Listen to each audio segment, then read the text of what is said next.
시청자 여러분 안녕하십니까? 한 주간의 주요 뉴스를 정리해드리는 KBN 뉴스 브리핑입니다.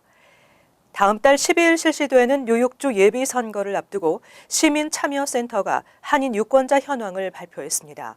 그런데 뉴욕주 전체 한인 유권자가 5년 만에 처음으로 감소했습니다. 한인 유권자들의 적극적인 등록과 지속적인 참여가 요구되고 있습니다. 예비선거는 참여 규모가 본선거보다 상대적으로 적기 때문에 한인사회의 투표 참여가 큰 역할을 할 수 있게 됩니다. 이 소식 먼저 전해드립니다. 시민참여센터의 발표에 따르면 선거권을 가진 한인 인구는 증가한 반면 유권자 등록을 한 한인은 오히려 소폭 감소한 것으로 나타났습니다. 보도에 지한샘 기자입니다. 시민참여센터는 오늘 2017년 뉴욕주 한인 유권자 현황을 발표했습니다. 집계에 의하면 한인 인구 13만 8천여 명 중 선거권을 가진 한인은 8만 1,916명으로 지난해보다 15.1% 증가했지만 유권자 등록을 한 숫자는 4만 4,290명으로 오히려 3.8% 줄어들었습니다.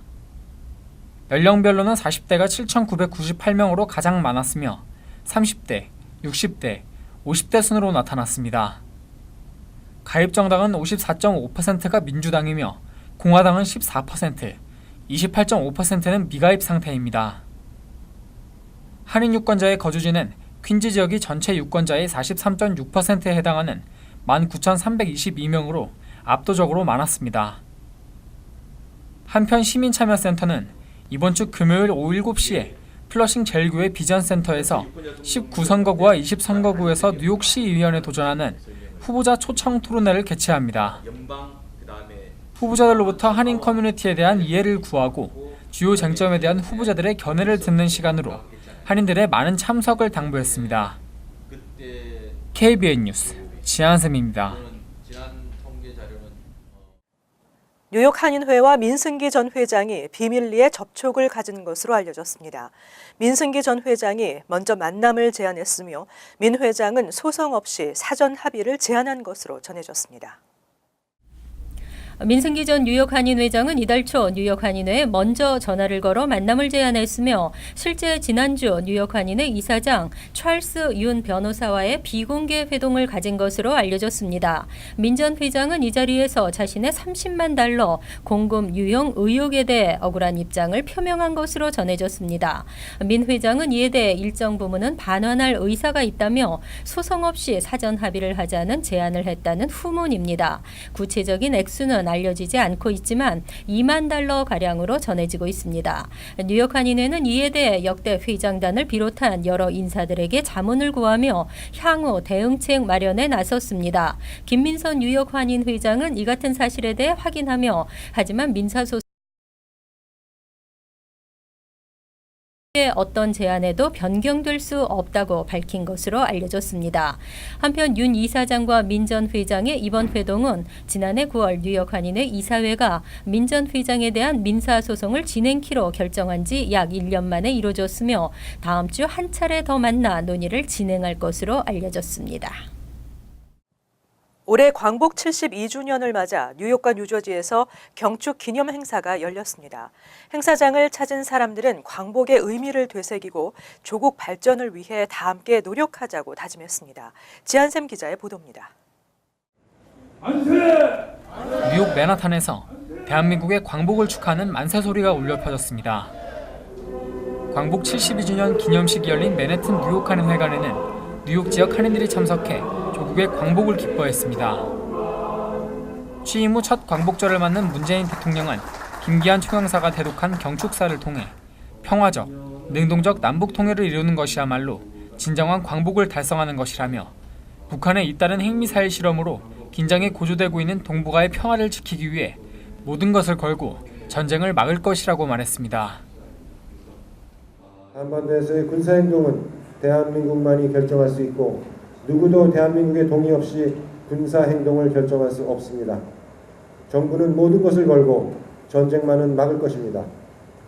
어떤 우여곡절을 겪더라도 북핵 문제는 반드시 평화적으로 해결해야 합니다. 뉴욕 한인회 김민선 회장은 대한민국의 독립을 위해 희생하신 분들에게 감사하고 자유라는 보편적 가치를 위해 싸웠던 정신을 잊지 않는 동포 사회가 되자고 당부했습니다.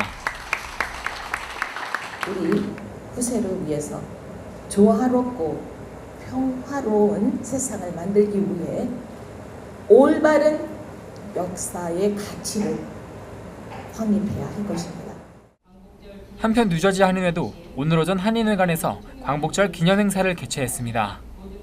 지역 한인 단체장과 정치인 등 150여 명이 참석해 광복의 의미를 기리는 시간을 가졌습니다. KBN 뉴스 지한샘입니다. 팰리세이드 파크에 위치한 위안부 기림비. 최근 장소 이동을 하고 주변 조경에 대한 지적이 있었는데요. 뉴저지 한인단체들이 함께 주변 환경을 정리하고 앞으로 지속적으로 관리해 나가겠다고 밝혔습니다. 지한샘 기자가 보도합니다. 2010년 한인들의 손에 의해 미주 지역 최초로 세워진 팰리세이드 파크 위안부 기림비. 이후 미주 각지에 일본군 위안부 피해자들을 기리는 조형물들이 세워지는 계기가 된 기림비로 그동안 한국과 일본의 정치인들이 방문하는 등 전 세계의 주목을 받기도 했습니다. 팰리세이드 파크 도서관 모퉁이에 자리 잡고 있던 기림비가 타운의 주차장 확장 공사로 위치가 옮겨지면서 관리 소홀에 대한 지적이 잇따랐습니다. 오늘 뉴저지 한인회를 비롯한 뉴저지 지역 한인단체가 함께 십시일반 힘을 모아 주변 조경 작업에 나섰습니다. 단체장들이 직접 삽질을 하며 화단을 일구고 새로 마련한 꽃나무들을 심기도 했습니다. 앞으로 좀 더 많은 분들이 찾아올 수 있는 그런 명소로 그렇게 자리 잡았으면 좋겠고, 이게 굉장히 어려운 가운데 기림비가 세워졌기 때문에 관심 갖고 저희가 보존하고 또 관리를 해야 될 것 같습니다. 팰리세이드 파크 위안부 기림비는 앞으로 타운의 도서관 큐레이터로 일하는 스티브 카발로가 전담에 관리하게 됩니다. 뉴저지 한인회는 타운 측과 자주 협의해 기림비가 잘 보존되고 주변 환경이 더 나아질 수 있도록 계속 노력하겠다고 밝혔습니다. KBN 뉴스 지한샘입니다. 미국 공항 입국 심사대에서 미국으로 들어오지 못하는 한국 국적자가 매년 1,200여 명에 달하고 있는 것으로 나타났습니다. 이러한 잦은 출국은 최근 6년 동안 모두 8,000명이 넘는 것으로 조사됐습니다. 연방국토안보부는 2015년 입국 거부나 잦은 출국 등으로 한국으로 되돌아간 한국 국적자가 모두 1,183명이라고 집계했습니다. 출신 국가별 순위에서 9번째였습니다. 이민당국이 분류하는 소위 송환 조치는 입국심사대에서 입국 불가 판정을 받고 입국이 거부됐거나 국내 이민 단속에서 적발돼 추방 대신 잦은 출국 형식을 선택하는 경우입니다. 자국으로 되돌아가는 송환자가 가장 많은 나라는 멕시코로 31.3%를 나타냈고 다음은 17.5%를 나타낸 캐나다, 다음은 필리핀, 중국, 우크라이나, 인도 순으로 나타났습니다. 멕시코와 캐나다가 1, 2위를 차지한 것은 밀입국을 하다 국경 지역에서 붙잡힌 경우 국경을 접한 멕시코인과 캐나다인은 재판 없이 곧바로 되돌려 보내지기 때문입니다. 한국 국적자 경우는 밀입국 적발 시 이민 재판을 거치게 되어 있어 송환 조치된 한국 국적자들은 대부분 공항 입국 심사대에서 심사관에 의해 입국 불가 판정을 받고 되돌려 보내진 여행객들인 것으로 분석됐습니다. 송환된 한국 국적자는 2012년 감소한 이후 매년 1,200명 선을 나타내고 있습니다. 하지만 전체 송환 외국인 중 한국 국적자 비중은 2015년 0.9%로 크게 높아진 것으로 나타났습니다. 한편 2015년 송환된 외국인은 모두 129,122명이었습니다. 뉴저지주 내년도 오바마 케어 건강보험료가 대폭 인상될 전망입니다. 오바마 케어를 제공하는 뉴저지주 내 보험사들은 보험료 인상이 불가피하다고 밝혔습니다. 연방 건강보험 상품 거래소를 통해 오바마 케어를 제공하는 뉴저지주 내 보험회사들이 주 금융보호국에 제출한 내용에 따르면 내년 1월부터 상품에 따라 보험료가 최대 59%까지 인상될 수 있는 것으로 알려졌습니다. 우선 호라이즌 블루크로스 블루실드 오브 뉴저지는 옴니아 실버와 골드의 경우 18%, 옴니아 브론즈 플랜은 29%의 인상률을 적용하겠다는 제안서를 제출했습니다. 이외 다른 플랜도 18에서 24% 4%의 보험료가 인상될 전망입니다. 아메리헬스 실버 HMO 로컬 밸류 플랜은 6%, 실버 EPO 리저널 프리퍼드 플랜은 무려 59%가 인상될 예정입니다. 이들 건보사들은 오바마 케어 의무화 폐지 방안이 현실화될 경우 존폐 여부를 두고 전망이 엇갈리면서 건보료 인상이 불가피하다는 입장입니다. 또 뉴저지주가 올해부터 진료비 폭탄에서 주민을 보호하기 위해 진료비 청구를 10% 미만으로 의무화하면서 보험료 인상에도 영향을 미쳤다는 설명입니다. 당국은 각 보험사가 제출한 인상률의 타당성 등을 고려해 11월 전까지는 최종 인상률을 결정할 계획입니다. 오는 11월 새롭게 시작되는 오바마 케어 등록에 뉴저지 주민 약 22만 명이 건보료 인상에 영향을 받을 것으로 전망되고 있습니다. 한편 뉴저지주에 이어서 뉴욕주도 내년 오바마 케어 건강보험료가 대폭 오를 전망입니다. 15일 뉴욕주 재정서비스국은 2018년도 건강보험료 최종 인상안을 발표했습니다. 이에 따르면 뉴욕주 건강보험 상품 거래소를 통해 오바마 케어를 제공하는 15개 보험사들은 내년 1월 1일부터 개인과 가족 플랜 월 보험료를 평균 13.9% 인상하는 것으로 나타났습니다. 소그룹 직장보험도 월 평균 9.3% 인상됩니다. 하지만 이번에 확정된 인상률은 지난 6월 각 보험사들이 주 재정국에 요청한 인상률보다는 낮은 것입니다. 15개 보험사 중 헬스나우의 가족 플랜 최종 인상률은 31.1%로 가장 높게 책정됐는데 당초 요청한 인상률은 47%였습니다. 이 밖에 케어 커넥트 23%, IHBC 22%와 엠블렘 21%, 유나이티드 헬스케어 19% 등으로 인상폭이 컸으며 피델리스와 엑셀러스는 9%와 4%의 인상률을 나타냈습니다.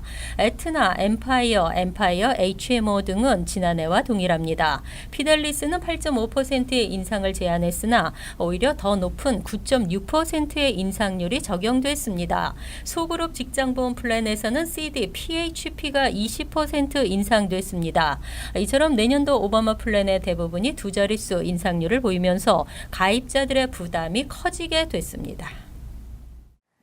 뉴욕시 식당 식료품점 칼로리 표시제가 시행을 앞두고 연방정부와 시정부의 갈등이 고조되고 있습니다. 연방정부는 연방정부가 정한 시한인 내년 5월에 시행해야 한다고 주장하고 있습니다. 연방식품의약국은 뉴욕시 식당과 식료품점에서 다음 주부터 시행될 예정인 칼로리 표시제에 대해 규정 시행을 연기하도록 요청하는 소장을 맨해튼 연방법원에 제출했습니다.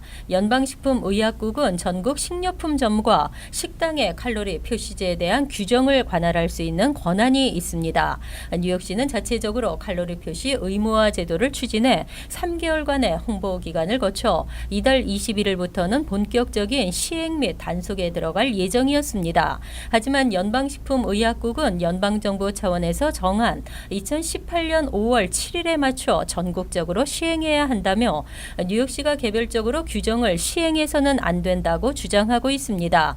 이에 대해 뉴욕시 보건국은 시내 식당과 모든 식료품점에서 칼로리 표시제 강행 의지를 밝히면서 갈등이 고조되고 있습니다. 뉴욕시에서는 이미 지난 10년간 대부분의 주인 식당과 식료품점에서 자발적으로 칼로리를 표시해 오고 있는 상황입니다. 다만 올해 5월 22일 발효된 법안이 시행을 기다리고 있습니다. 이제 곧 새학기가 시작됩니다. 특히 대학 입학을 앞둔 자녀들의 부모님들 중에는 학자금 마련에 고심하고 계신 분들이 많을 겁니다. 한인들은 자녀의 대학 교육에 대한 관심은 높지만 대학 학자금에 대한 준비에 대한 인식도가 낮아 가족의 약 40%는 자녀 학자금을 위한 저축을 전혀 하지 않는다는 조사 결과가 발표된 바 있습니다. 학자금 준비를 위해서 저축과 소비의 우선순위를 정하고 각종 기관에서 제공하는 다양한 정보를 적극 활용할 것을, 또 저축이나 보험 같은 장기적인 계획이 필요하다는 지적입니다. 이상으로 KBN 뉴스 브리핑을 마칩니다. 시청해주신 여러분 감사합니다.